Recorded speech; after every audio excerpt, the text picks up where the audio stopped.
So, good morning, good evening, good afternoon, whenever you guys are watching this lecture. I hope you all are doing fine. A very warm good evening, all those who are joining us live. First of all, let me tell you one thing guys that हम लोगों ने अभी तक 4 chapter 5 chapter पढ़ लिए हैं। ठीक है, हम लोग फिफ्थ वाले चैप्टर में हैं अभी। हम लोगों ने 4 चैप्टर कवर कर लिया है। ठीक है, जो फर्स्ट टाइम देख रहे हैं, हम लोगों ने बहुत सारे क्लासेस पहले कर लिए, अभी बहुत सारी क्लासेस और करेंगे और बहुत ही अच्छा तगड़ा रिवीजन करेंगे। ठीक है, तो अभी हम लोग chapter 5 acceptance of deposit by the companies इस वाले टॉपिक पे थे। ठीक है, हम लोग देख रहे थे डिपॉजिट क्या होता है, डिपॉजिट की डेफिनेशन, डिपॉजिट के बारे में बहुत कुछ हम लोग देख चुके थे। आज हम लोग उसी में आगे बढ़ने वाले थे। ठीक है, मेरी आवाज़ क्लियर होगी आई होप।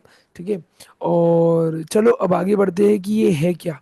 ठीक है, कल हम लोगों ने क्या देखा था, हम लोगों ने देखा था कि सर डिपॉजिट क्या होता है, क्या डिपॉजिट की डेफिनेशन में नहीं आता है, मतलब क्या नेगेटिव लिस्ट है। मैंने एक वर्ड बताया था, what does not to be covered as a deposit.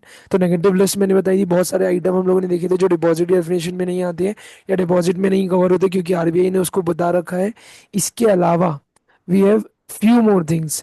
Like हम लोगों ने पढ़ा था सेक्शन 73 और 76, सबसे इंपॉर्टेंट 73 में हम लोगों ने क्या पढ़ लिया था सर कि अगर हम लोग मेंबर से डिपॉजिट ले रहे हैं तो क्या कंडीशन है, और 76 में एलिजिबल पब्लिक कंपनी जो पब्लिक से डिपॉजिट ले सकती है, हम लोगों ने उसके बारे में पढ़ा था। ठीक है, बस उसी के रूप में हम लोग आगे जाएंगे। सर पुराना पुराना देखो, हम लोगों ने ये सब कुछ यहाँ से पढ़ रखा है। ठीक है, secured unsecured private public everything we have covered till the date. ठीक है, तो हम लोगों ने ये सब कुछ कवर कर लिया था। इसके अलावा अभी हम लोग आगे बढ़ रहे थे 76 में, उसके पहले मुझे थोड़ी सी कुछ चीज़ें बतानी है। इधर आ जाओ मेरे साथ। ठीक है, इधर पे रहो, अपन लोग बहुत कुछ कवर करेंगे अभी। ठीक है, चलो आओ, जो मैं बता रहा हूँ, जो मैं दिखा रहा हूँ, आई थिंक तुम लोगों को क्लियर कट दिख रहा होगा। ठीक है, लेट्स सी। ये देखो, ये आपको स्क्रीन पे दिख रहा होगा। ठीक है, एक सेकेंड। हाँ, okay, someone is asking for notes. Okay, चलो लेट्स स्टार्ट। तो एलिजिबल कंपनी क्या होता है, एलिजिबल पब्लिक कंपनी। हम लोग 76 में आ गए थे। तो अगर तुम लोग देखोगे ना तो ये थोड़े लॉन्ग नोट्स है, इसमें सब कुछ कवर्ड है, मतलब इसमें कुछ भी तुम्हारे मॉड्यूल से छूटा नहीं है। हो सकता है होप से ज़्यादा ही होगा, कोशिश की कि कुछ भी छूटे ना। तो हम लोगों ने पहले डिपॉजिट का चैप्टर चालू किया, हमने पढ़ा कि डिपॉजिट क्या होता है। ठीक है, क्या चीज़ें डिपॉजिट में नहीं आती है, डिपॉजिटर कौन होता है। और अभी हम लोग डेप्थ में जा रहे हैं, हम लोग पढ़ रहे हैं कि एलिजिबल कंपनी कौन होती है जो पब्लिक से डिपॉजिट ले सकती है। तो सबसे पहले हम लोग देख रहे थे एलिजिबल कंपनी मतलब एक ऐसी पब्लिक कंपनी, केवल पब्लिक कंपनी ही पब्लिक से डिपॉजिट ले सकती है। हर पब्लिक कंपनी नहीं ले सकती सर, उसके लिए कुछ क्राइटेरिया, कुछ थ्रेशोल्ड है। क्या है सर, ऐसी पब्लिक कंपनी जिसका नेटवर्थ 100 करोड़ उससे ज्यादा, ठीक है, और टर्नओवर 500 करोड़ से ज्यादा है, तो वैसी कंपनीज जो ये थ्रेशोल्ड को फुलफिल कर रही है, वो लोग ही पब्लिक से क्या ले सकते हैं, पैसा in form of deposit. Hope so clear होगा। तो वो लिखा है आपको प्रायर कंसर्न लेनी है कंपनी को by passing SR in GM. SR in GM sir ये क्या होता है, जनरल मीटिंग में आपको स्पेशल रेजोल्यूशन पास करना है। होप सो आपको स्पेशल रेजोल्यूशन ऑर्डिनरी रेजोल्यूशन समझ में आता होगा।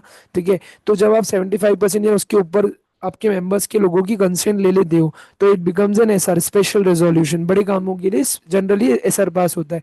तो अगर आप ये करना चाहो तो कर सकते हो। और आपको ये जो रेजोल्यूशन एसआर आपने पास किया किसको बताना है, आरओसी को बताना है।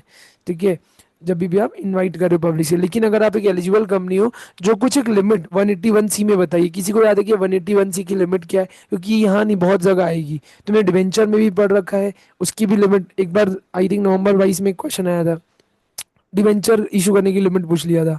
ठीक है, तो वैसे ही टाइप से। तो 181 सी की लिमिट याद है, इसको फॉर्मूला याद है, कैसे कैलकुलेट करते हैं, प्लीज फटाक से लिखो चैट में।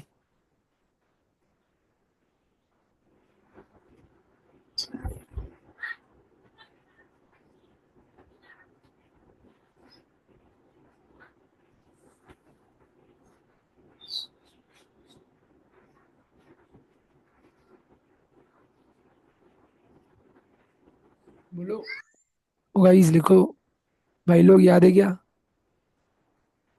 किसी को याद नहीं, प्राची, मेहा, प्रिया, पूजा, मेनी यार हियर, नो वन नोस। 181 सी का लिमिट याद है, लिखो ब्रो, शॉर्ट में लिखो।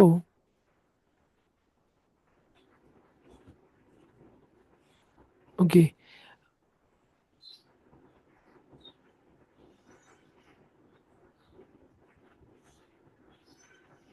181 सी, सेक्शन 181 सी की लिमिट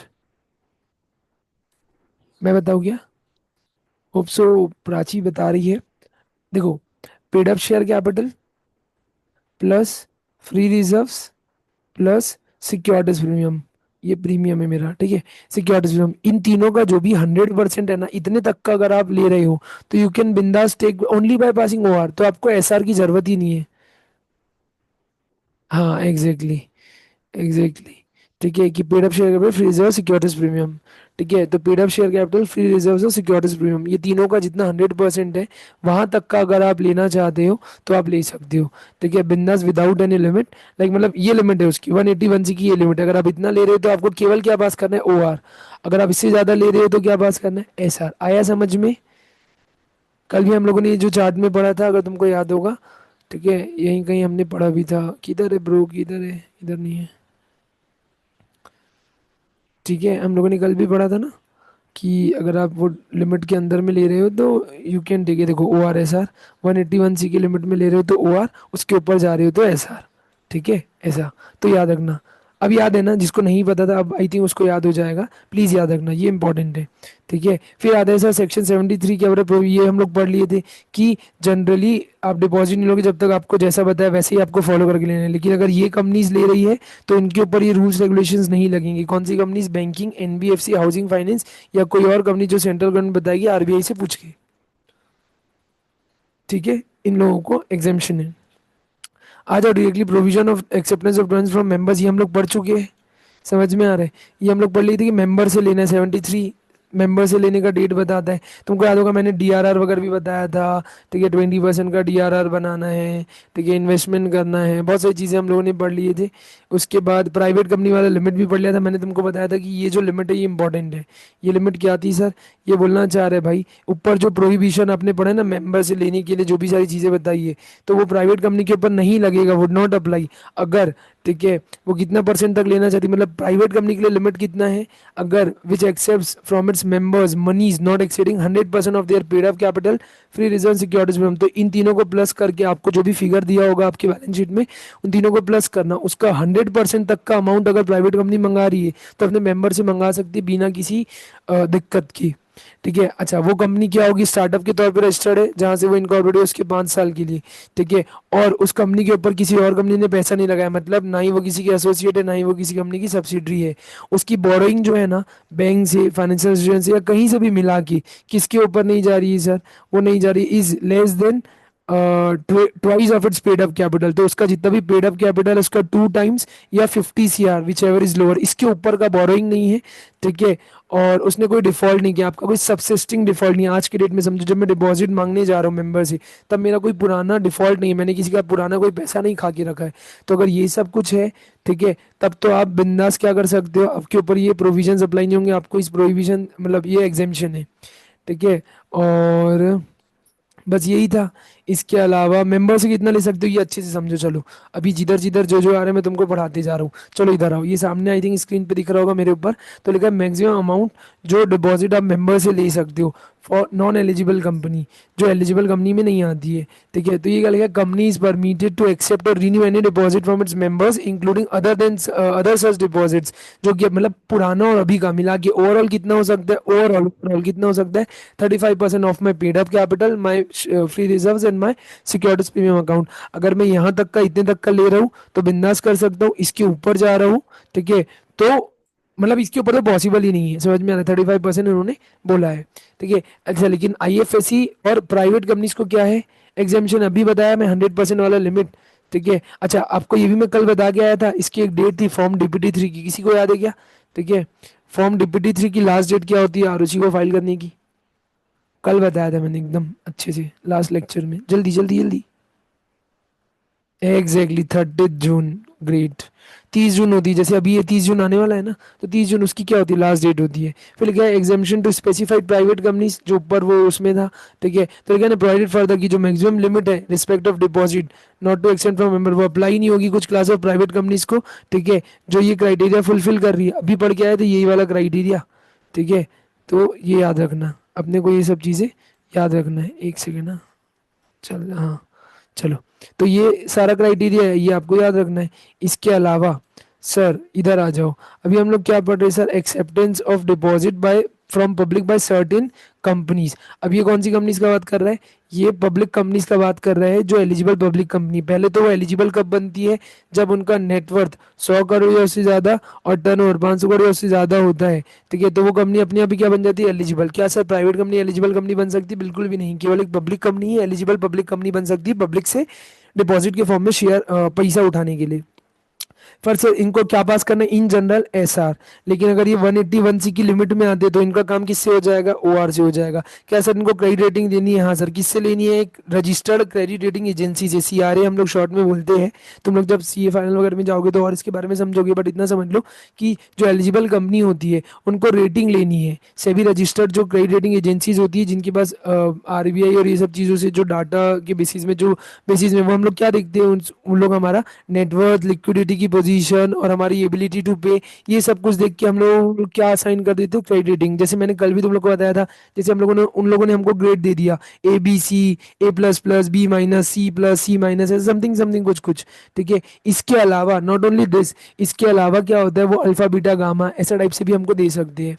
ठीक है, तो आपको कब लेना है sir? At least once in year लेना है, जब तक आपका डिपॉजिट क्या हो रहा है, चल रहा है। और ये किस फॉर्म में आपको बताना है? DPT 3 के फॉर्म में 30 जून तक बता देना है। अच्छा, क्रेडिट रेटिंग ये पॉइंट लिखना है। देखो यार, मैं ना मेरे हर बार ऑलमोस्ट हर टेस्ट में ये क्वेश्चंस देता हूँ। जो मैं रेगुलर बच्चों का टेस्ट लेता हूँ ना, तो मैं ये क्वेश्चन देता हूँ कि credit rating shall not be, ये तुमको लिखना पड़ेगा तब मार्क्स मिलेगा। Credit rating shall not be below the minimum investment grade rating या अदर स्पेसिफाइड रेटिंग, जो एफडी वगैरह के लिए, फिक्स डिपॉजिट वगैरह के लिए बताई गई है। ठीक है, और वो किससे लेना है आपको? हमेशा क्रेडिट रेटिंग एजेंसी से। इसका मतलब क्या है सर? मतलब एक मिनिमम ग्रेड होना चाहिए ना, जैसे मैंने बोला A++, B-, B+, BC, ऐसा कुछ तो भी उनका जो क्राइटेरिया है, उसके अकॉर्डिंग कम से कम उतना तो होना ही चाहिए। अगर उतना नहीं है ना, तो फिर वो वर्थ नहीं है यार। समझो, अगर आज मैंने तुम लोगों से उधार ही लिया है लेकिन मेरी रीपेइंग कैपेसिटी नहीं है, तो मेरी रीपेइंग कैपेसिटी पता कहाँ से चलती है? From this credit rating. ठीक है, तो कभी भी आप जैसे देखते हो ना यार, आपको एक ऐसा पेपर मिलेगा, आपको एक सर्कुलर मिलेगा, सर्कुलर में लिखा रहेगा, अच्छा जिस कंपनी का ये क्रेडिट रेटिंग है, मतलब इसमें पैसा लगाना है कि नहीं लगाना है, ये will take a decision according to that. ठीक है, तो फिर बोल रहे सर चार्ज क्रिएशन, मैं अभी तुमको बताया था कल भी कि अगर आपका असेट क्या है, मतलब अगर आपने सिक्योर्ड डिपॉजिट लिया है, जो डिपॉजिट एक्सेप्ट किया उसके बदले में अपने असेट को क्या किया है? सिक्योर्ड किया, तो 30 डेज के अंदर क्या क्रिएट कर देना? चार्ज क्रिएट कर देना। ठीक है, किसके फेवर में? डिपॉजिट होल्डर्स और डिपॉजिट ट्रस्टी, ये पूरा चलाते हैं उसको। कितने अमाउंट का होगा सर? जितना अमाउंट आपने डिपॉजिट का एक्सेप्ट किया है। इसके अलावा tenure for which deposit can be accepted. अब ये अच्छी चीज़ है, अच्छे से समझना प्लीज, अच्छा से समझना, एकदम अच्छे से समझना। ठीक है, इसके ऊपर भी क्वेश्चन आ सकता है। व्हाट दे आर सेइंग कि इन जनरल कंपनी मैक्सिमम और मिनिमम कितना मतलब कितने दिन, कितने साल तक के लिए डिपॉजिट, टेन्योर कब तक चल सकता है? तो बोल रहे सर कम से कम कितने महीने का होगा? 6 महीने का। और मैक्सिमम कितना हो सकता है? 36 महीने का। तो बोले कम से कम, नॉट लेस देन, 6 महीने से कम का नहीं होना चाहिए, और मैक्सिमम एक बार में 36 महीने से कम का नहीं होना चाहिए, मतलब ज़्यादा का नहीं होना चाहिए। 6 से 36, मिनिमम 6, मैक्सिमम 36। सर कम से कम कितने महीने के लिए लेना पड़ेगा? 6 महीने के लिए तो लेना ही पड़ेगा। और मैक्सिमम 36 महीना, बोले तो 3 साल, बट लिखना क्या है? 36 महीना। सर रिन्यू हो सकता है क्या? हाँ रिन्यू हो सकता है, और रिन्यू की कंडीशन नीचे आएगी तब मैं बताऊंगा, प्री मैच्योर रिन्यू, ये सब कुछ हो सकता है। ओके सर, समझ में आ गया ये दो। लेकिन सर एक ना इसका एक्सेप्शन है, मेरी बात समझो। मतलब अगर आज मैं बोलूँ सर मेरे को ना 5 महीने के लिए डिपॉजिट एक्सेप्ट करना है, 4 महीने के लिए डिपॉजिट एक्सेप्ट करना है, कर सकते हो क्या मैं? तो बोल रहा है देखो ऐसे जनरली तो नहीं कर सकते, जनरली नहीं, लेकिन हर चीज़ का क्या होता है? एक्सेप्शन। तो इसका भी क्या एक्सेप्शन है? तो आप 6 महीने से कम के लिए कर सकते हो, लेकिन मैक्सिमम कितना करोगे? Maximum of 10% of your paid up capital free reserve securities premium, उतने तक का अगर आप कर रहे हो। लेकिन वो भी किस पर्पस के लिए कर रहे हो? समझे, जैसे आपको वर्किंग कैपिटल रिक्वायरमेंट है और ये सब जो होता है ना आपके बिजनेस के लिए, आप उसके लिए कर सकते हो। लेकिन ये जो आप लोन लोगे ना 6 महीने से कम का, वो कम से कम कितने महीने का होना चाहिए? 3 महीने के लिए तो होना ही चाहिए। मतलब 3 महीने से कम का लोन तो कोई भी एक्सेप्शनल केस में भी नहीं होगा। इन जनरल क्या है? 6 से 36, लेकिन उसका एक एक्सेप्शन क्या है? 6 महीने से कम के लिए आप ले सकते हो। ठीक है, लेकिन मैक्सिमम कितना परसेंट ले सकते हो? 10% of your paid up capital फिर सिक्योरिटीज फॉर्म, जनरली समझ लो वर्किंग कैपिटल या वो सब चीज़ों के लिए जो आपको लोन लगता है ना, उस फॉर्म में आप डिपॉजिट को एक्सेप्ट कर सकते हो। लेकिन कम से कम वो भी कितने, 10% जो आप कर रहे हो मैक्सिमम, वो कितने के लिए करना पड़ेगा? 3 महीने के लिए तो डिपॉजिट कम से कम लेना ही पड़ेगा। एक क्वार्टर, एटलीस्ट एक क्वार्टर का तो यार अब लो। ठीक है, नहीं तो फिर क्या मतलब है? आया क्या समझ में? अगर ये आ गया तो बताओ, मैं आगे बढ़ता हूँ। ये एक इंपॉर्टेंट पॉइंट था, पक्का बताओ, नहीं आया तो मैं फिर से समझाऊंगा।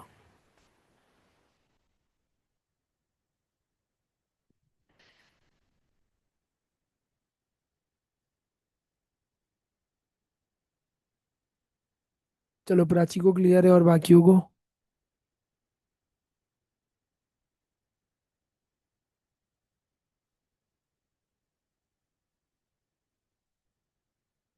ओके, मैं बता देता हूँ वापस से। चलो एक बार बस सुन लो, क्या बोलना चाह रहे हैं। इन जनरल आज मैं डिपॉजिट लूंगा, जैसे एफडी होता है ना यार बैंक में, तो आप वो करते हो ना 2 साल 5 साल, जनरली 5 साल का होता है। वैसे ही ये क्या है, ये बोलते हैं सर अगर आज की डेट में अगर आप डिपॉजिट एक्सेप्ट कर रहे हो ना, तो मिनिमम कम से कम 6 महीने के लिए तो लेना भाई, किसी से पैसा ले रहे हो उधारी दो।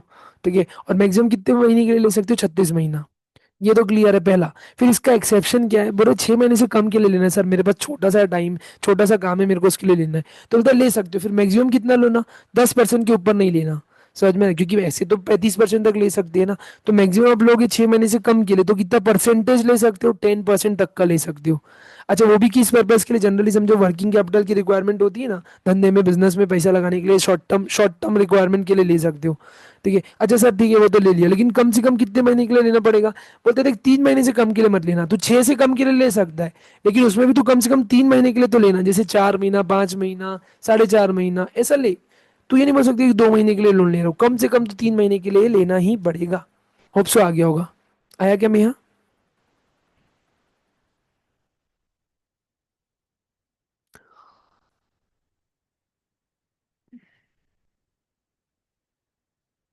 Great great. चलो, तो लेट्स स्टार्ट। नेक्स्ट है डिपॉजिट इन जॉइंट नेम, ये भी अच्छा एमसीक्यू में आ सकता है। ठीक है, ये बड़ा बस इतना अभी याद रखो, मैं बाकी डेप्थ में जाऊंगा। बड़े 3 जन से ऊपर का डिपॉजिट नहीं हो सकता in case of depositor so desire. तो deposit may be accepted in joint name not exceeding 3, मतलब 3 लोग मिलके क्या लेंगे डिपॉजिट, मतलब एक जो डिपॉजिट, एक सिंगल जो डिपॉजिट होगा वो 3 लोग मिलके ले सकते हैं। ये वाला मैं थोड़ा सा आगे में बताऊंगा। इसके बाद आ जाओ सेवंथ वाले point, maximum amount of deposit for eligible company. अच्छा, अब आज आप एलिजिबल कंपनी, तो आप मैक्सिमम कितना परसेंट ले सकते हो सर। अभी प्राइवेट कंपनी का देखे थे, इन जनरल कितना था, 35, मतलब नॉर्मल मेंबर से आप ले रहे थे तो कितना था, 35% तक का। ये ऊपर में लिखा ही था, अभी हम लोगों ने ये 35% अगर ये मेंबर वाला पढ़ा था। ठीक है, और 100% भी पढ़ा था प्राइवेट कंपनी के लिए। लेकिन अभी हम लोग किसका पढ़े, एलिजिबल पब्लिक कंपनी अगर ले रही है तो कितना ले सकती है ओवरऑल डिपॉजिट। अब समझो देखो, इसमें ना दो पार्ट है, एक मेंबर और एक, सिंपल सी बात समझो, आज अगर कोई एलिजिबल पब्लिक कंपनी है, समझो कोई पब्लिक कंपनी है, अगर वो ले रही तो किससे किससे ले सकती है, वो अपने मेंबर से ले सकती है, वो जनरल पब्लिक से ले सकती है, दोनों तरफ से ले सकती है। तो ये ओवरऑल क्या बताया, ये बोलता है अगर बेटा तू मेंबर से ले रहा है ना, एक एलिजिबल पब्लिक कंपनी अगर अपने मेंबर से ले रही है, तो वो ओवरऑल में कितना ले सकती है, 10% of its paid up capital, free reserves and securities premium. आया क्या समझ में? इतना पहला, पहला बोल रहा है कि 10% of my paid up capital, my free reserves and my securities premium, इतने तक का मैं अग्रीगेट में ले सकता हूँ फ्रॉम मेंबर्स। इसके अलावा अदर डिपॉजिट बोले तो, अदर देन मेंबर बचता ही कौन है, अदर देन मेंबर यानी कि पब्लिक, तो पब्लिक से कितना ले सकता हूँ, 25% of paid up capital, free reserve, securities premium. तो अगर मेंबर का बोलूँ तो 10, पब्लिक का बोलूँ तो 25, दोनों को मिलाऊँ तो 35, यानी मैक्सिमम लिमिट तो 35 है इन जनरल। ठीक है, पब्लिक से कितना 25 और मेंबर से कितना 10% ओवरऑल। पहले जितना लिए अभी और कितना ले सकते हो, ओवरऑल मिला के 35, दोनों का 25 और 10 ऐसा बटा हुआ है। आई थिंक ये बाइफर्केशन समझ में आ गया होगा। फिर क्या सर एलिजिबल गवर्नमेंट कंपनी, ये क्वेश्चन आएगा तो तुम कंफ्यूज हो जाओगी। ठीक है, ये क्या बोलते हैं sir, no government company eligible to accept deposit. अच्छा मेरी बात समझो, गवर्नमेंट कंपनी में सबसे पहले मेरे को एक चीज बताओ, मेंबर होता ही कौन है, प्रेसिडेंट, गवर्नमेंट, गवर्नमेंट ही होती है। गवर्नमेंट मतलब गवर्नमेंट ही होती है, प्रेसिडेंट के बिहाफ में गवर्नमेंट और ये लोग ही पूरा चलाते हैं।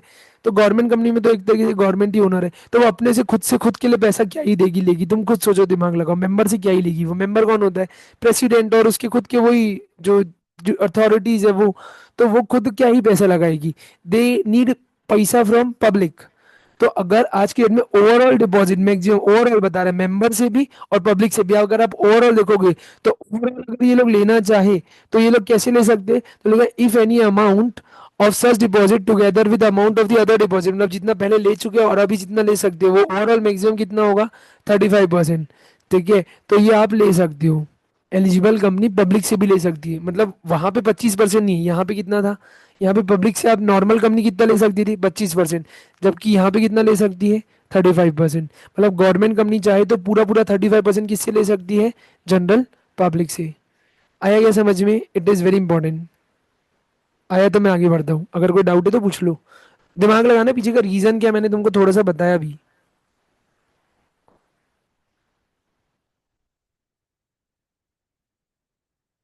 ग्रेट ग्रेट, नहीं समझा? अच्छा, कोई दिक्कत नहीं है, एक काम करो, एक बार इसको पढ़ो।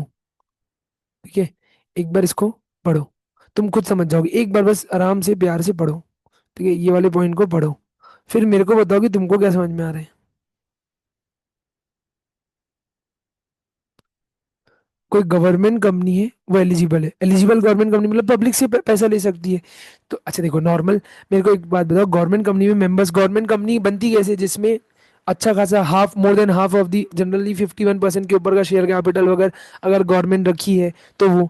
अच्छा गवर्नमेंट गवर्नमेंट खुद से ही पैसा लेगी क्या, मेंबर से पैसा लेगी क्या, एग्जिस्टिंग मेंबर से? मेंबर जनरली कौन होता है, अब समझो 90% तो मेरा खुद का गवर्नमेंट का ही पैसा लगा हुआ है, तो वो क्या ही लेगी खुद से, खुद के लिए पैसा। तो मान के चलो कि अगर वो एग्जाम्पल के तौर पे मान के चलो वो किससे लेने वाली, पब्लिक से, तो ओवरऑल पब्लिक से कितना पैसा ले सकती है, 35%। पूरा पूरा 30, देखो मैक्सिमम लिमिट उसके लिए भी 35 है, लेकिन 35 का बाइफर्केशन अभी ऊपर पढ़ के आए थे दो। क्या क्या था सर, मेंबर से जनरली लेने हैं तो आप कितना ले सकते हो, 10%, और पब्लिक से लेना है तो 25%, है ना, ओवरऑल कितना, 35%, समझ गया ना। हाँ, और अगर समझो आज ये एलिजिबल गवर्नमेंट कंपनी है, अब अगर ये जो गवर्नमेंट कंपनी है ये अगर मेंबर से लेगी, मतलब मैं अपने आप से अपने लिए पैसा ले रहा हूँ, तो मतलब लॉजिकली नहीं बैठेगा, तो दिमाग लगाओ कि अगर मेरे को पब्लिक से लेना है तो मैं पूरा कितना ले सकता हूँ, 35%, ओवरऑल मेरी मैक्सिमम लिमिट मेरे लिए भी 35 है, लेकिन 25 और 10 नहीं, 10% मैं पब्लिक मेंबर से तो ले ही नहीं रहा हूँ ना, मैं तो पब्लिक से ही ले सकता हूँ। तो वो 10% और 25% मिला के ओवरऑल 35% में पूरा कहाँ से ले सकता हूँ, पब्लिक से ले सकता हूँ। आया समझ में?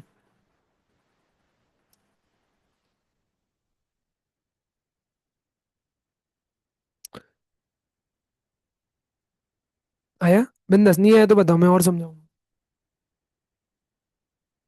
पक्का प्राची आ गया?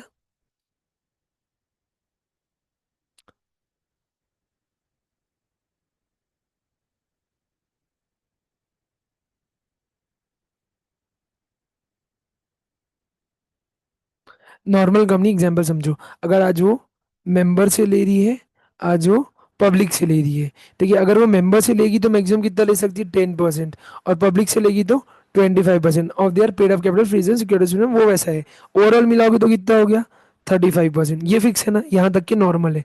अभी बोले सर अगर कोई गवर्नमेंट कंपनी, अगर एलिजिबल पब्लिक कंपनी है, ठीक है, एलिजिबल है, ठीक है, अब अगर गवर्नमेंट कंपनी लेगी तो उसके पास भी दो रास्ता होना चाहिए, एक तो मेंबर और एक तो पब्लिक, लेकिन मेंबर होता ही कौन है गवर्नमेंट कंपनी में, उस जो गवर्नमेंट है वो खुद। अब गवर्नमेंट गवर्नमेंट खुद से ही क्या लेगी, मतलब समझो एक थोड़ा सा लॉजिक लगाओ, ठीक है, तो वो अगर चाहे तो पूरा पब्लिक से कितना ले सकती है, 35%, ओवरऑल इसके लिए भी 35% की लिमिट है, लेकिन यहाँ पे आप ऐसे बाइफर्केशन का नीड नहीं है, आप डायरेक्टली पूरा पूरा 35% किसके थ्रू ले सकते हो, पब्लिक से, जबकि यहाँ मैक्सिमम कितना ले सकते थे पब्लिक से, 25%। अभी आया क्या समझ में? ग्रेट, होप सो अब आ गया होगा। ठीक है, कोई दिक्कत नहीं, बिंदास ऐसा पूछ लिया करो। चलो, अब आया सर, ये भी अच्छा पॉइंट है, ceiling rate of the interest and brokerage payable on deposits. ये क्या बोलना चाह रहे हैं सर, समझो, आज की डेट में ना हम लोग, अब अगर यार मैं तुम लोगों से पैसा एक्सेप्ट करूंगा तो मेरे को तुम लोगों को क्या देना पड़ेगा, समय समय पे डिपॉजिट के ऊपर इंटरेस्ट।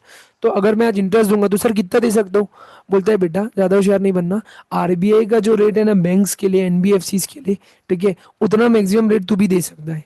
एग्जाम्पल समझो, अभी मार्केट में 8% का रेट चल रहा है एनबीएफसी के लिए, आरबीआई ने बता रखा है, और मैं बोलूंगा मैं 12% दे रहा हूँ, तो क्या मैं पूरे बैंकिंग चैनल्स की पूरे इंटरेस्ट रेट की 12 नहीं बजा सकता हूँ?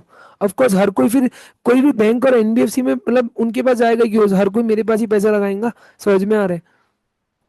तो मैक्सिमम रेट ऑफ इंटरेस्ट या ब्रोकरेज जो आरबीआई ने एनबीएफसी और इनके लिए बताया है, उतना ही मैं कंपनी परमिटेड है, जब वो डिपॉजिट इनवाइट या एक्सेप्ट कर रही तब देगी।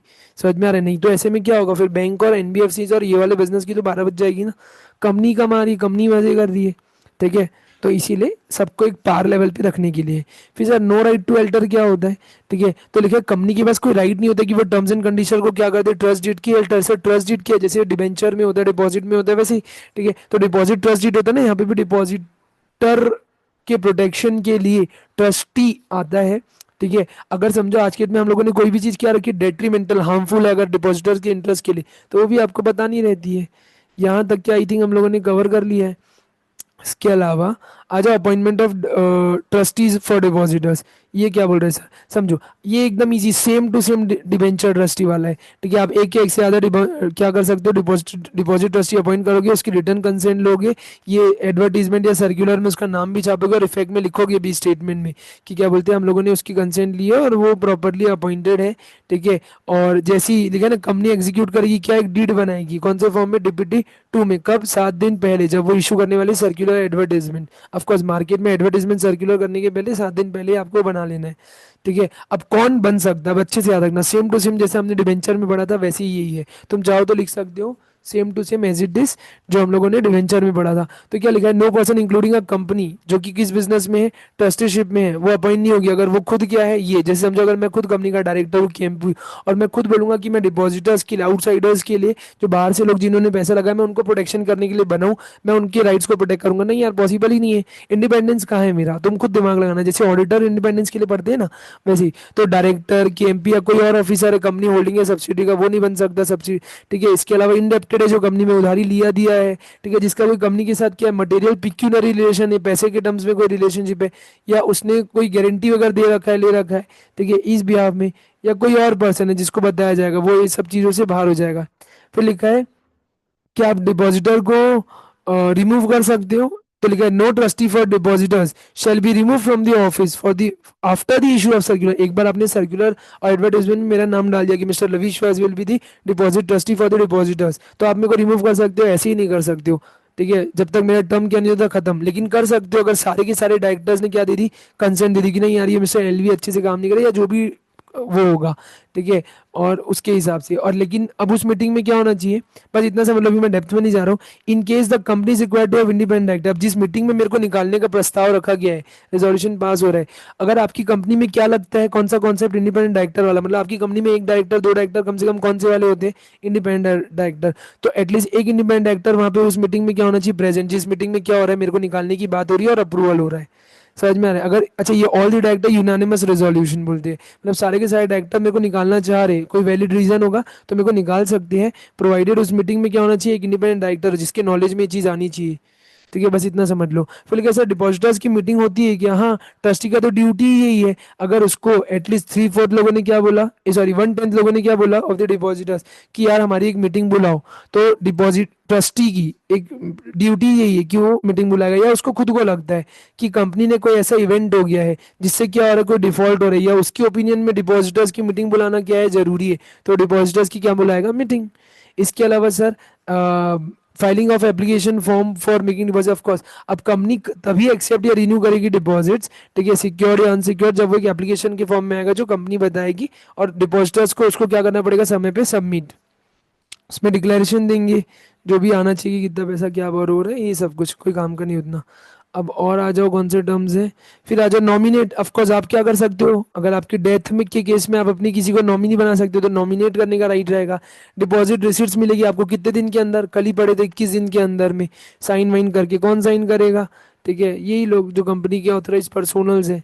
जैसे ही आपको क्या मिल जाएगा उससे पैसा, या आपको चेक रियलाइज हो जाएगा, ठीक है, या उसका डिपॉजिट रिन्यू हो जाएगा। रजिस्टर ऑफ डिपॉजिट मेंटेन करोगे क्या, of course for very sure, एकदम इजी पॉइंट है, इसको एक बार रीड कर लेना घर में, क्या बोलते हैं भाई, आप मेंटेन करोगे, ठीक है, सेपरेट रजिस्टर्स, ठीक है, जो भी आपने डिपॉजिट एक्सेप्ट किया या समय समय पे क्या किया, रिन्यू किया है, और क्या एड्रेस डालोगे, मेरा नाम, अता पता, मेरा पेन नंबर, ठीक है, मेरे गार्जियन का नाम अगर मैं माइनर हूँ, मेरा नॉमिनी, ठीक है, डिपॉजिट रिसीट नंबर, और ये बेसिक बेसिक सी डिटेल, इसमें से कोई भी 3-4 पॉइंट एक बार देख लेना। कितने दिन में एंट्री करोगे सर, 7 दिन में एंट्री करोगी, ठीक है ना। ऑथेंटिकेट कौन करेगा, डायरेक्टर और सीएस, जो भी कंपनी का है, या तो सीएस ऐसा करेगा, ठीक है। और ये कितने साल तक संभाल के रखोगे, 8 साल तक कम से कम संभाल के रखना है, जहाँ से आपने उसमें लास्ट एंट्री करी है, लेटेस्ट एंट्री करी है, ठीक है। ये हो गया इतना। इसके अलावा यहीं पे आते 15, रूल नंबर 15, ये क्या बोल रहा है, premature closure of deposit to on higher rate of interest. अभी अच्छे से समझना, प्लीज अच्छे से समझना, ये क्या बोल रहा है, इन केस ऑफ डिपॉजिटर, समझो मैं डिपॉजिटर हूँ, मैं चाह रहा हूँ मेरे को क्या चाहिए, हायर रेट ऑफ इंटरेस्ट, ठीक है। तो मैं अभी जो मेरा डिपॉजिट है ना उसको क्या कराने वाला हूँ, एक्चुअल मैच्योरिटी डेट के पहले ही मैं उसको क्या कराने वाला हूँ, रिन्यू। समझो मेरी मैच्योरिटी डेट 6 महीने बाद आने वाली है, या जो भी एक टाइम पीरियड के बाद आने वाली है, लेकिन मेरे को क्या चाहिए, नए वाले डिपॉजिट में नए टर्म्स एंड कंडीशन के साथ मेरे को क्या चाहिए, उसमें ज़्यादा हायर रेट मिलने वाला है, हायर रेट में डिपॉजिट के ऊपर इंटरेस्ट मिलने वाला है, ठीक है। तो मैं वो चाह रहा हूँ, तो मैं उसको अगर प्री मैच्योर कर रहा हूँ। क्लोजर मतलब कि मैं अभी समय के पहले ही उसको क्या कर दे रहा हूँ, खत्म करके उसको रिन्यू करवा रहा हूँ हाइयर रेट ऑफ इंटरेस्ट के लिए। तो कंपनी उसको हाइयर रेट ऑफ इंटरेस्ट देगी only if deposit is renewed for a period longer than the unexpired period of deposit.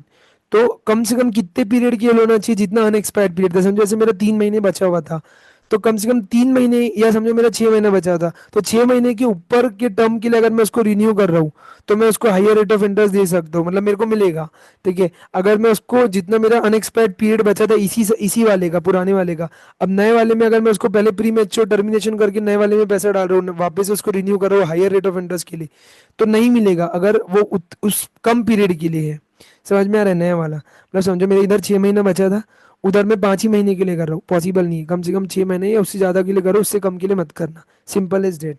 Next है filing of return of deposit with the registrar. अभी बताया, 3 बार बता दिया, DPT 3 करना है। सर कब तक कर देना है? हर साल 30 जून तक कर देना है, सारी डिटेल देना है। ठीक है, इसको audit, the return shall be audited bye auditor. Auditor कौन होता है? केवल और केवल एक CA इन प्रैक्टिस। तो ये तुम्हारे लिए कितनी अच्छी चीज़ है यार, समझे? तो जबरदस्त चीज़ है, इसलिए तुमको ये आना चाहिए। और इसमें क्या आएगा, तो एक एक्सप्लेनेशन आया, उसमें बताया कि सारे पर्टिकुलर्स आएंगे, आपने डिपॉजिट कैसे एक्सेप्ट किया है, कौन से ट्रांजेक्शन को आपने क्या नहीं माना है डिपॉजिट, और भी सारा कुछ। ठीक है, लेकिन ये किस कंपनी के ऊपर नहीं लगेगा, गवर्नमेंट कंपनी के ऊपर। इसके अलावा फाइनेंशियल स्टेटमेंट में भी आपको डिस्क्लोजर देना है, इतना कोई काम का नहीं है। Penal rate of interest of course कितना परसेंट लगता है? 18%। ये क्या है सर? कंपनी अगर समय पे क्या नहीं दे पा, रीपे नहीं कर पा रही डिपॉजिट, भले वो सिक्योर्ड है अनसिक्योर्ड है, दोनों के लिए। ठीक है, जब वो क्लेम, आफ्टर देयर क्लेम, तो वो क्या देगी फिर उसके ऊपर? पीनल रेट ऑफ इंटरेस्ट कितना परसेंट के साथ? 18% के साथ for the over due period. ठीक है, और और तो कुछ है नहीं इसमें कोई बड़ा भारी। ठीक है, वही लिखा है सेक्शन 70 से 74 जो है ना, वो 76 के ऊपर प्रॉपरली यहाँ पे म्यूटेटिस म्यूटेंडिस अप्लाई होगा, मतलब as it is same to same होगा। ठीक है, जहाँ जहाँ वो प्रॉपर हो सकता है। इतना हम लोगों ने पढ़ लिया, होप सो ये आ गया होगा। इसके अलावा हम लोगों ने ये ऊपर में क्या छोड़ा है, एक बार ऊपर से गो थ्रू कर लेते हैं। क्या है ये? Issuance of circular in form of advertisement. हाँ, DPT 1 एक फॉर्म था, हम लोगों ने कल भी पढ़ा था कि DPT 1 एक जो फॉर्म है ना, वो एक सर्कुलर का फॉर्म है, जो आपको एडवर्टाइजमेंट देना है, तो वो वर्नेक्युलर न्यूज़पेपर और इंग्लिश न्यूज़पेपर में आपको देना है, जहाँ पे भी आपकी रजिस्टर ऑफिस सिचुएटेड है। ठीक है, तो जब आप इशू कर रहे हो ना, उसके 30 दिन पहले आपको इसको साइन वाइन कराना है डायरेक्टर से, और डिलीवर करना है ROC को। फिर वो ROC जो फाइनल बोलती है, तब आप इसको प्रॉपर पब्लिक के लिए सर्कुलेट करते हो। Pre mature repayment of deposit, ये और भी अच्छा है, समझो। ये क्या हो रहा है? अच्छा, तुमको ये तो पता है ना कि कम से कम 6 महीना डिपॉजिट चलना चाहिए? हाँ, ये तो ठीक है सर। तो लिखा है after the expiry of 6 months, but before the actual date of maturity. मतलब 6 महीने तो हो गए आपको, कम से कम 6 महीने के लिए तो डिपॉजिट चल रही है। 6 महीने हो गए, लेकिन अभी एक्चुअल डेट ऑफ डिपॉजिट मतलब मेच्योरिटी नहीं है। समझो एग्जांपल, मेरा 24 मंथ्स के लिए मैंने डिपॉजिट एक्सेप्ट किया था, बट अभी कितने महीने हुए हैं? 18 महीने। ठीक है, अब 18 महीने पे ही मैं क्या करने वाला हूँ कि अगर मैं तुमको प्री मैच्योर रीपेमेंट कर रहा हूँ डिपॉजिट का, ठीक है, रीपेमेंट ज्यादा जल्दी करो, मतलब 24 महीने के लिए मैंने लिया था, लेकिन मैं पूरा पैसा कब दे दे रहा हूँ? 18 महीने में ही दे दे रहा हूँ। ठीक है, तो जो रेट ऑफ इंटरेस्ट होगा, मतलब अगर वो तुमको पे हो रहा है, इफ, अच्छा लेकिन इंपॉर्टेंट क्या है, if a depositor request for pre mature, तुम मेरे पास आए, तुम मेरे को बोले सर 24 महीने के लिए आपने मेरे से एक्सेप्ट किया था, अब 18 महीने में क्या कर दो, मेरे को इसको रीपे कर दो, वापस दे दो मेरे को मेरा पैसा, मैं दे दूंगा। लेकिन कितना परसेंट काट के दूंगा? 1% काट के दूंगा। प्लीज प्लीज प्लीज याद रखना, समझे क्या? 1% काट के दूंगा। और ये कुछ भी नहीं है, ये वो तुम लोग अगर समझो, वो 6 महीने से कम और 6 महीने से ज्यादा वाला, जैसे टैक्स में पढ़ते होंगे ना, कि अगर समझो 1,050 रुपए का आ रहा है, तो उसको नियरेस्ट, मतलब 55 रुपए का आ रहा है टैक्स, तो उसको नियरेस्ट में किधर से वो करते हो? वो करते हो ना, 1,040 या 1,000, मतलब 1,050 या 1,060 क्या लोगे, या पॉइंट्स में आता है तो वो लोगे ना, बस वैसे ही वाला। ये वाला काम करनी, काम का पॉइंट क्या है सर? काम का पॉइंट है ये। ठीक है, अच्छा इसके ऊपर MCQ आएगा, तो ये एकदम ईजी है, एक बार पढ़ लो इसको। ठीक है, एक बार पढ़ लेना, कुछ है नहीं बड़ा भारी। इधर आ जाओ, मेनली मेनली इधर आओ, ये काम का चीज़ है। फिर बोल रहे सर, अभी आपने क्या किया था, 1% कम दिया था। प्लीज़ मेरी बात समझना, मैं एक बार और समझा रहा हूँ, मैं क्या बोलना चाह रहा हूँ, समझो। मैं बोल रहा हूँ, अगर आज मैं प्री मैच्योर रीपेमेंट कर दे रहा हूँ, तो मेरे पास आए, समझो प्राची मेरे पास है, मेरे को बोली सर मेरे को ना, मेरा 24 महीने का डिपॉजिट था, मेरे को ना 18 महीना हुआ है, अभी मेरे को रीपेमेंट कर दो। मैं बोला ठीक है, मैं कर दूंगा, कोई दिक्कत नहीं है। तो मैं उसको रीपेमेंट कर रहा हूँ, तो बोलता है कि लॉ क्या बोलता है, भाई जितना भी परसेंट तू देने वाला है ना, समझ 6% दे रहा था ना, अब 5% देना, मतलब 1% काट के देना उसको, अगर तू क्या कर रहा है, अर्ली या pre mature repayment. Hope so समझ में आ रहा होगा। ठीक है, ये हो गया। इसके बाद आता है सर, लेकिन अभी मैं 1% काट रहा था ना, अभी नहीं काटूंगा। समझो, 1% अभी काट रहा था ना, अभी नहीं काटूंगा। सर कब नहीं काटोगे? दो केसेस में। पहला तो क्या हो रहा है, where the deposit is prematurely repaid to comply with rule 3, बोले तो आपने क्या कर दिया है, आपको टोटल अमाउंट ऑफ डिपॉजिट जो परमिसिबल लिमिट थी उसके ऊपर चले गए, तो वापिस वो लिमिट में आना। एग्जाम्पल सर बताओ ना, समझ नहीं आ रहा है। समझो मेरे को मैक्सिमम लिमिट थी 35%, मैं भूल से लेते लेते लेते लेते डिपॉजिट एक्सेप्ट करते करते ना 36% में हो गया हूँ। तभी 1% मेरे को वापस माइनस करना है। या समझो मैंने भूल से 38% एक्सेप्ट कर लिया, जबकि मेरे लिए मैक्सिमम लिमिट कितनी थी? 35%। तो इज इट वैलिड सर? क्या ये एक्सेप्टेबल है? नहीं है। तो आपको वापस लिमिट में आना है, तो आपने 3% वापस क्या किया, लोगों से पैसा, समझ में आ रहा है, उनको वापस दे दिया। मतलब उनसे डिपॉजिट वापस से ले लिया और उनको मतलब वो वापस, उनको वापस पैसा दे दिया, उनको खत्म कर दिया। तो आपने क्या किया, आपने समय से पहले मेरे को मेरा पेमेंट दे दिया। तो इसमें मेरी गलती, मैं मांगा था पैसा नहीं, तो मेरा पैसा कैसे काट के दोगे इंटरेस्ट? तब आप वहां पे इंटरेस्ट नहीं काटोगे, क्योंकि कंपनी की गलती है वहां पे। कंपनी भूल से क्या हो गई, वो जो थ्रेशोल्ड था उसके बियॉन्ड चली गई। होप से समझ में आ रहा होगा। अगर इतना आया तो बताओ प्लीज। मतलब ये 1 पॉइंट, ये फर्स्ट वाला पॉइंट अगर आ गया तो बताओ जल्दी, फिर अपन आगे बढ़ती है। अच्छा पॉइंट है। आ गया ना? ग्रेट। बाकी बाकी बाकी आ गया, चलो अच्छी बात है। पूजा को भी आ गया, प्रिया को भी आ गया, ओके ग्रेट। चलो, हाँ, तो नेक्स्ट पॉइंट अब समझो। अभी क्या अब मेरी तो गलती नहीं थी ऊपर वाले पॉइंट में, अभी सेकंड वाला क्या पता क्या। समझो हमारे इंडिया में ना आर्टिकल 350 कॉन्स्टिट्यूशन तुम लोगों ने पढ़ा होगा, तुमने कभी सुना होगा। पहले के टाइम पे हमारे इंडिया में क्या लगी थी, इमरजेंसी, एक बार पहले इंदिरा गांधी के शासन में। ठीक है, तो इमरजेंसी अगर डिक्लेयर हुई आर्टिकल 352 अगर में, जो आर्टिकल 352 है, अभी मैं इसके डेप्थ में नहीं जा रहा, कभी कभी हम लोग उसमें रेगुलर क्लासेस में जाते हैं, अभी हम लोग इसमें एकदम डेप्थ में नहीं जा सकते, बट इतना समझो अगर हमारे इंडिया में क्या लगी हुई है, इमरजेंसी, हम लोग कहीं किसी के साथ वॉर में है, तो वॉर कौन करते हैं हमारे बिहाफ में? समझो नेवल, मिलिट्री और एयर फोर्सेज, मतलब वही जो हमारी नेवी है, हमारी मिलिट्री फोर्सेज है, हमारी एयर फोर्सेज है। ठीक है, तो अगर उन लोगों के घर वालों का भी पैसा लगा हुआ है और अभी वॉर में चल रहा है, ठीक है ना, where the deposit is prematurely repaid to, किन लोगों को? वॉर रिस्क या अदर रिलेटेड बेनिफिट दे रहे हो, किन पर्सनल्स को? नेवी के पर्सनल्स को, मिलिट्री के पर्सनल, एयर फोर्सेज को, या उनके फैमिली मेंबर्स को। इन केस जब हमारे इंडिया में क्या लगा हुआ है, इमरजेंसी, तब आप 1% काट के दोगे क्या? आपका जमीर मर गया है क्या? समझ में आ रहा है? तो बोलते हैं नहीं, तब आप नहीं काटोगे यार। They are doing the that great much, great amount of work for us. ठीक है, मतलब आज हम लोग जहाँ भी हैं उन्हीं के दम पे, तो how we can do this, तो हम लोग उस टाइम 1 रुपए भी नहीं काटेंगे। समझ में आई होप, ये तो और भी इजी है, तो और जल्दी समझ में आ गया होगा। आ गया है तो फिर मैं आगे बढ़ता हूँ, लॉजिक है इसके पीछे।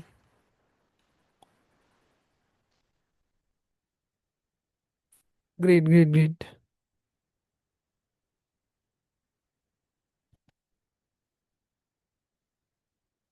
ओके, चलो, तो नेक्स्ट है सर पनिशमेंट। अगर 73 से 76 तक की अगर मैंने कोई डिफॉल्ट किया, तो 76 ये क्या बोलता है, बेटा तू पनिशमेंट में फंसेगा। किधर? कंपनी के ऊपर कितना लगेगा? 1 करोड़ रुपए से लेके 10 करोड़ रुपए तक। एंड ऑफिसर इन डिफॉल्ट को 7 साल की सजा, 25 लाख का फाइन, जो मैक्सिमम 2 करोड़ तक जा सकता है। और अगर आपका क्या दिखा, आपने जानबूझ के फ्रॉड किया है, मतलब एकदम ही ज्यादा इंटेंशन था आपका वो फ्रॉड करने का, डिसीव करने का, तब आपके ऊपर कौन लग जाएगा? 447। तब तुमको पता होगी ना सजा कितने साल की हो जाती है? 10 साल की। भाई जल्लाद, अगर किसी को याद आ रहा होगा, मैंने जल्लाद बताया था पीछे, अभी बीच की एक क्लास में। और ये क्या है सर, ये अब देखो, अब ये इतना कोई बड़ा भारी नहीं है। ये क्या बोलता है पता है क्या? ये बोलता है सर, अगर हम लोगों ने और कुछ छोड़ा है क्या? आई थिंक नहीं, सब तो पढ़ लिया ना, बस ऑलमोस्ट खत्म है ये। समझो, अब ये क्या बोल रहा है सर, ये बोल रहा है सर रीपेमेंट ऑफ डिपॉजिट जो आपने एक्सेप्ट किया था before the commencement of the act. समझो ये एक्ट आई 2013 की, ठीक है, उसमें जो सेक्शन 74 है, ये क्या बोल रहा है? बोल रहा है अगर आपने कंपनीज एक्ट 2013 आने के पहले, मतलब ये 1/4/2024 अप्रैल से चालू हुआ था यहाँ से, इसके पहले अगर आपने कोई डिपॉजिट एक्सेप्ट किया था और वो अभी भी जिंदा है या चल रहा था, तब क्या होगा?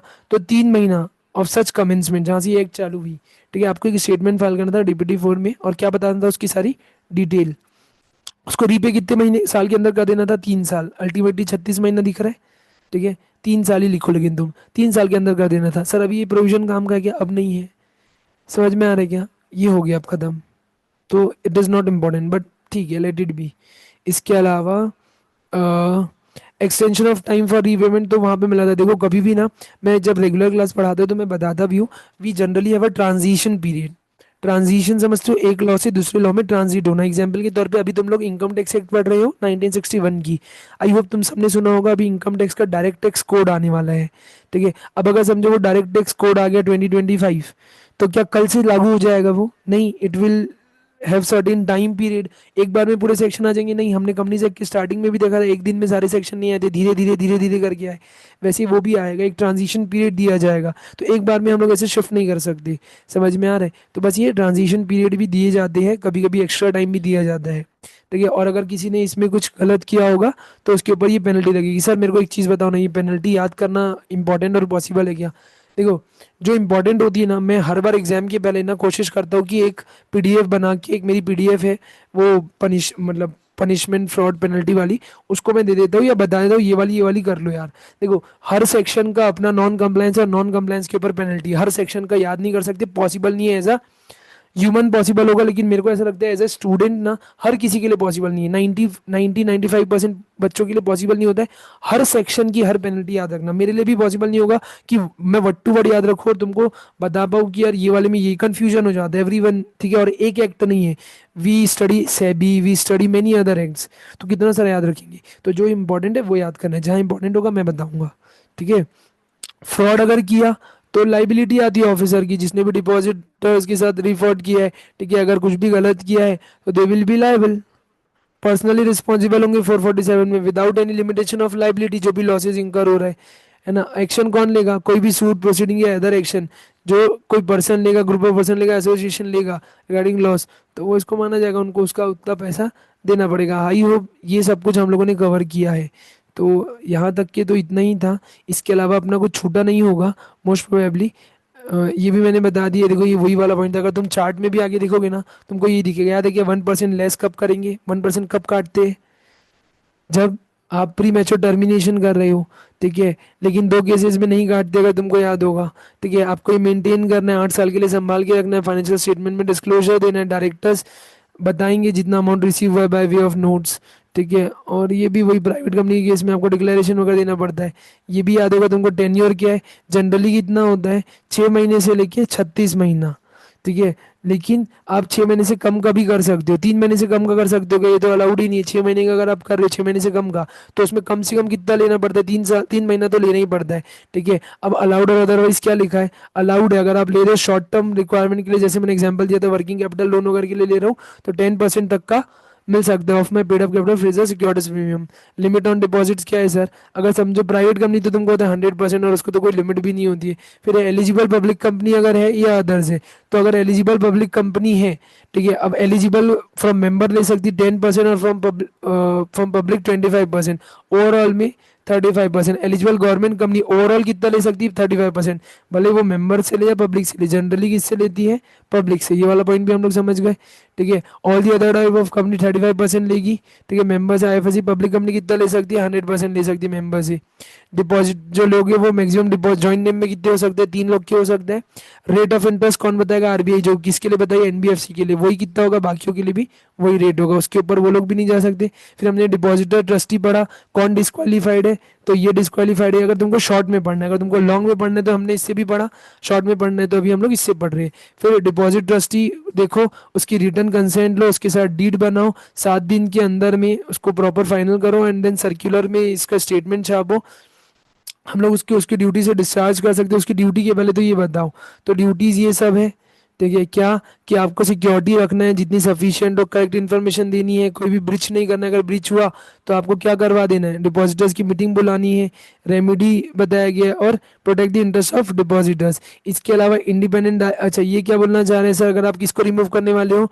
डिपॉजिट ट्रस्टी को। तो उस केस में क्या होगा? तो सारे डायरेक्टर्स प्रेजेंट होने चाहिए आपको कंसेंट देने, लेकिन अगर इंडिपेंडेंट डायरेक्टर आपकी कंपनी में है तो कम से कम एक इंडिपेंडेंट डायरेक्टर भी वहाँ पे क्या होना चाहिए? होना चाहिए। ये हमने पढ़ा। इसके अलावा हमने पढ़ा बिफोर कमेंसमेंट। ये तो ऐसे कुछ बड़ा बड़ी काम करनी, 3 साल का टाइम लिमिट दिया गया था आपको इसको खत्म करने के लिए, रीपे करने। अगर नहीं करोगे तो आपको किसके पास जाना था? ट्रिब्यूनल के पास। ट्रिब्यूनल आपको एक्सटेंशन और भी दे सकती है। मैं बताया था, याद है ट्रांजिशन पीरियड आया था, तो आपको ये क्या बोलते हैं, अगर आप ट्रिब्यूनल के पास जाओगे, अगर आप रोना धोना करोगे कि मालिक हमसे भूल हो गए, हमसे नहीं हो पा रहे, हम क्या करें, पैसा नहीं है, हमने पुराना कुछ सोचा था, नया एक्ट आ गया, ऐसा ऐसा ऐसे ऐसा कुछ कुछ बोलोगी, तो ट्रिब्यूनल आपसे अगर खुश हो गया तो आपको क्या दे सकता था? वो एक्सटेंशन। वो एक्सटेंशन देगा तो पहले क्या देखेगा? तेरी फाइनेंशियल पोजीशन बहुत खराब है, कंडीशन बहुत खराब है, क्या अमाउंट कितना बचा है तेरा पेंडिंग, इंटरेस्ट कितना है, ये सब कुछ। कंपनी कॉन्ट्रावेंट कॉन्ट्राविन करेगी और अगर मेंबर कॉन्ट्राविन करेगा तो मैं सच बता रहा हूँ तुमको, ये one of the best chart है, बेस्ट चार्ट नोट्स है, ठीक है, जो तुम देखोगी। और मैंने ना पता है इसको एकदम ज़्यादा कलर भी नहीं किया। If in case you guys don't have a physical copy ना, you guys can take a call without colour copy, आपको ज़्यादा महंगा भी नहीं पड़ेगा। जस्ट एक जाके इसको 1 रुपये, 2 रुपये, 5 रुपये, 10 रुपये लगते हैं पर पेज के, उसको निकलवा लो एंड आपका ये पूरा चैप्टर समराइज हो जाएगा। अच्छा, ये चैप्टर मैं इससे पढ़ने के लिए तभी रिकमेंड करूंगा जब आप लोगों ने एक बार डेप्थ पढ़ रखा है, या तो इससे पढ़ रखा है या मॉड्यूल से पढ़ रखा है। उसके बाद अगर आप इससे पढ़ोगे ना, बिलीव में आपको बहुत ईजी जाएगा, पूरा चैप्टर आपके टिप्स में हो जाएगा। 10-12 पेज में पूरा चैप्टर, 10-12 पेज भी बोलने को है, क्योंकि देखो इसमें प्रॉपर गैप और सब कुछ रखा गया है। तो आई होप ये बहुत काम आएगा आपको। अच्छा, किसी को कोई डाउट है तो बिंदास मेरे से पूछ सकता है। आई थिंक अभी चैप्टर खत्म हो गया है, अगर कुछ नहीं है तो फिर आज का क्लास एंड करते हैं, नेक्स्ट वाले लेक्चर में मिलेंगे। Any doubt?